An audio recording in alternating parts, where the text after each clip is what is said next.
Background app refresh setting in Realme C11, C12 and C15। नमस्कार दोस्तों, स्वागत है आप सभी का तिकराज यूट्यूब चैनल पर।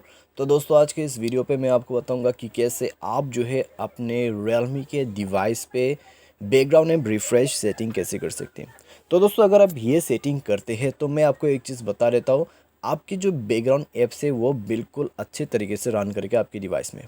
ठीक है, तो ये उसी के लिए सेटिंग भी है। आपकी जो बैकग्राउंड ऐप है वो हमेशा रिफ़्रेश रहेगा, वो हमेशा दोस्तों अच्छे से रन करेगा आपके मोबाइल के अंदर पे। तो कैसे कैसे हमें सेटिंग करना है, चलिए देखते हैं आज के इस वीडियो पर। वीडियो शुरू करने से पहले अगर आपने चैनल को सब्सक्राइब नहीं किया है तो सब्सक्राइब करके बेल आइकन को क्लिक करें। अगर आपको ऑनलाइन पैसा कमाना है तो वीडियो डिस्क्रिप्शन पर लिंक मिल जाएगा। चलिए दोस्तों, वीडियो शुरू करते हैं। सबसे पहले तो दोस्तों हमें अपने जो मोबाइल है उसके सेटिंग पर जाना है। और दोस्तों एक चीज़ मैं आपको यहाँ पे बता देता हूँ, आपके जो बैकग्राउंड ऐप है उसको रिफ़्रेश रखने के लिए सबसे ज़रूरी जो यहाँ पर आपको काम करना है वो है अपडेट।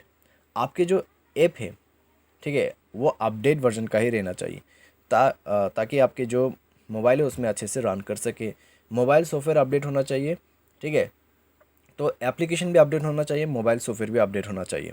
तो ये दोनों आप पहले चेकआउट कर लीजिए। उसके बाद जाइए ऐप मैनेजमेंट पे और कोई भी एप्लीकेशन को ओपन कीजिए।